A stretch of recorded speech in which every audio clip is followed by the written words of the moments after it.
بسم الله الرحمن الرحيم والطور وكتاب مسطور في رق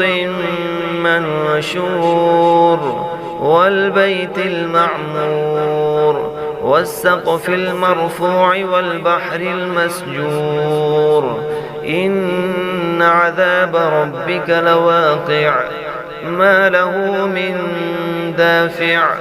يوم تمور السماء مورا وتسير الجبال سيرا فويل يومئذ للمكذبين الذين هم في خوض يلعبون يوم يدعون إلى نار جهنم دعا هذه النار التي كنتم بها تكذبون أفسحر هذا أم أنتم لا تبصرون اصلوها فاصبروا أو لا تصبرون سواء عليكم إنما تجزون ما كنتم تعملون إن المتقين في جنات ونعيم فاكهين بما آتاهم ربهم ووقاهم ربهم عذاب الجحيم كلوا واشربوا هنيئا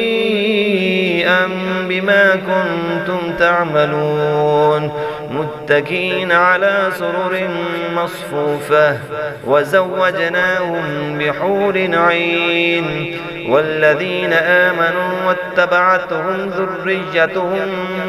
بإيمان ألحقنا بهم ذريتهم وما ألتناهم من عملهم من شيء كل امرئ بما كسب رهين وأمددناهم بفاكهة ولحم مما يشتهون يتنازعون فيها كأسا لا لغو فيها ولا تأثيم ويطوف عليهم غلمان لهم كأنهم لؤلؤ مكنون وأقبل بعضهم على بعض يتساءلون قالوا إنا كنا قبل في أهلنا مشفقين فمن الله علينا ووقانا عذاب السموم إنا كنا من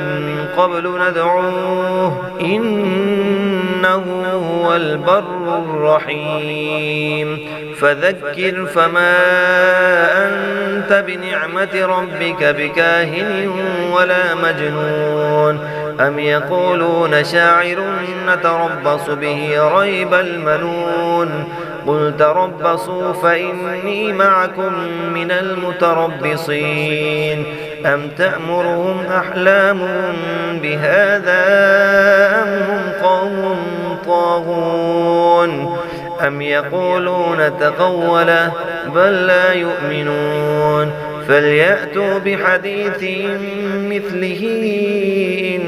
كانوا صادقين أم خلقوا من غير شيء أم هم الخالقون أم خلقوا السماوات والأرض بل لا يوقنون أم عندهم خزائن ربك أم هم المسيطرون أم لهم سلم يستمعون فيه فليأت مستمعهم بسلطان مبين أم له البنات ولكم البنون أم تسألهم أجرا فهم من مغرم مثقلون أم عندهم الغيب فهم يكتبون أم يريدون كيدا فالذين كفروا هم المكيدون أم لهم إله غير الله سبحان الله عما يشركون وإن يروا كسفا من السماء ساقطا يقولوا سحاب مركوم فذرهم حتى يلاقوا يومهم الذي فيه يصعقون يوم لا يغني عنهم كيدهم شيئا ولا هم ينصرون وإن للذين ظلموا عذابا دون ذلك ولكن أكثرهم لا يعلمون واصبر لحكم ربك فإنك بأعيننا وسبح بحمد ربك حين تقوم ومن الليل فسبحه وإدبار النجوم